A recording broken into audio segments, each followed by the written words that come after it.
Уважаемые коллеги, вы видите, что западные страны предпринимают не только недружественные действия в отношении нашей страны в экономической сфере, я имею в виду нелегитимные санкции, о которых все хорошо знают, но высшие должностные лица ведущих стран НАТО допускают и агрессивные высказывания в адрес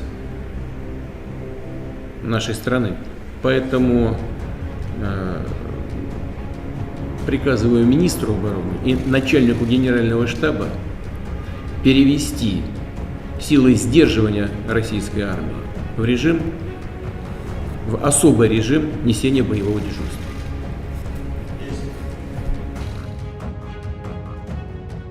Akankah Putin meledakkan nuklir dalam perang penaklukan Ukraina kali ini? Seperti kita ketahui, Kiev ternyata tidak seperti yang dibayangkan oleh Putin. Dapat ditaklukkan dalam waktu cepat kurang dari 4 hari seperti targetnya. Kita semua tahu biaya perang itu mahal, maka kalau perang itu lama atau panjang, maka sudah dipastikan pasti akan merugikan. Kata-kata ini sangat terkenal di dunia ketika Jenderal Norman Schwarzkopf mengatakan hal tersebut dalam Perang Teluk di tahun 1991.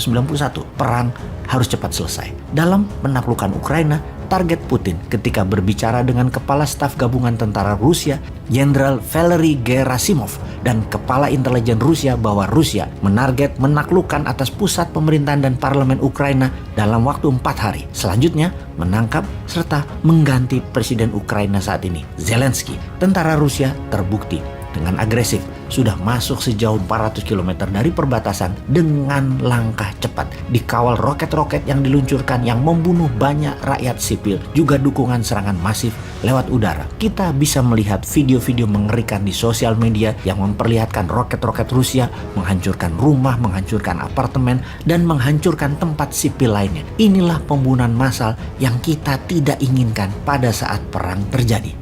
Kita lompat sedikit. Kita juga tahu di sisi Wakanda yang katanya mengatakan stop perang. Namun dalam resolusi PBB ternyata memilih abstain. Aneh juga ya. Ini patut dipertanyakan kebijakan luar negeri Wakanda ini. Mengapa mengatakan stop perang tetapi abstain tidak memberikan suara dalam resolusi perdamaian PBB? Ini Wakanda kebijakan luar negerinya ikut kakak tertua ya, ikut Tiongkok ya. Memang hebat sih kalian pejabat Wakanda. Sejauh ini banyak beda mulut sama tindakannya. Oke, lanjut deh. Katanya minta 3 tahun lagi ya. Monggo, silahkan. Kalau kita kaum New Mind memilih lebih baik mengingatkan apa yang akan terjadi di Ukraina, yaitu akankah dipakai atau diluncurkan hulu ledak nuklir itu? Kita tahu Rusia memiliki bom nuklir terbesar di dunia yang namanya Tsar Bomba yang memiliki daya ledak 50 megaton atau 50 juta ton. Daya ledaknya setara dengan 3.500 kali lebih besar dari ledakan Hiroshima. Rusia saat ini memiliki bom nuklir yang sedikit lebih kecil dari Tsar Bomba, yaitu Satan II, yang secara teknis rasanya tidak mungkin segila itu Putin akan ledakkan di Ukraina yang bisa membuat 10 juta manusia meninggal dan yang berefek 1000 kali lebih parah dari Chernobyl dalam jangka panjang. Namun Rusia punya 3.500 roket balistik berhulu ledak nuklir dan ada lebih dari 1.000 peluncur rudal balistik yang bisa menjangkau Eropa Barat. Rusia punya yang skala kecil yang akan memberikan efek gentar ke dunia dan mungkin saja dihajar ke Kiev. Kemarin malam Putin mengatakan hal tersebut, akan menggunakan nuklir untuk memberikan efek gentar di Ukraina. Sahabat, hal ini sebaiknya kita perhitungkan. Kita bahas beberapa jenis perang terlebih dahulu di zaman modern ini. Semuanya perang setelah Perang Dunia Kedua. Ada Perang Korea, Amerika kalah. Ada Perang Vietnam, Amerika juga kalah. Perang Teluk, Amerika dan sekutunya menang. Perang Irak itu rekayasa. Perang Libya juga rekayasa, itu perampokan. Perang Timur Tengah dengan narasi perangi teroris, padahal mau ambil minyak, juga kalah terbirit-birit di Afghanistan misalnya di tahun 2021 kemarin, yang di Suriah masih berdarah-darah di sana. Semua perang selalu melibatkan Amerika. Perang di wilayah Timur Tengah adalah perang kontrol kendali atas energi minyak bumi dan gas. Perang Korea dan Vietnam adalah perang ideologi, komunis versus demokrasi. Dan di tahun 2022, Rusia agresi militer. Ini baru pertama yang tidak diawali oleh Amerika. Di Ukraina ini semua serba baru, namun prinsip perang semua sama.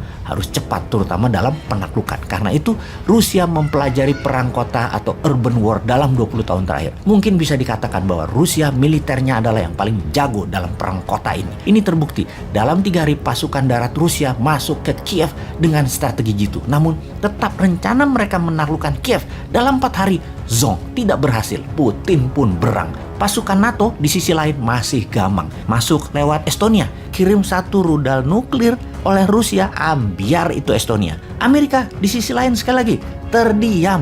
Kalau Tiongkok, negara ini belum terbukti ketangguhannya dalam tindakan militer. Tiongkok belum pernah perang dalam arti sesungguhnya. Perang dunia pertama, zonk. Perang dunia kedua, zonk. Tiongkok nggak ada. Masih tidak ada wakil Tiongkok atau Cina di perang dunia pertama dan kedua. Sekarang akankah Tiongkok bermain untuk menunjukkan kesuperpowerannya atau tidak sempat? Yang sampai kapanpun Tiongkok bukan menjadi negara superpower, tetapi hanya negara besar. Alangkah sia-sianya Tiongkok tidak ambil bagian untuk pamer kekuatan ketika perang Ukraina ini terjadi. Ternyata berlangsung dan selesai dengan cepat. Seperti ketika Irak taklukan Kuwait di Agustus 1990, yaitu kurang dari 7 hari ke depan, Kiev takluk, Ukraina diambil Rusia. Maka dunia bisa apa?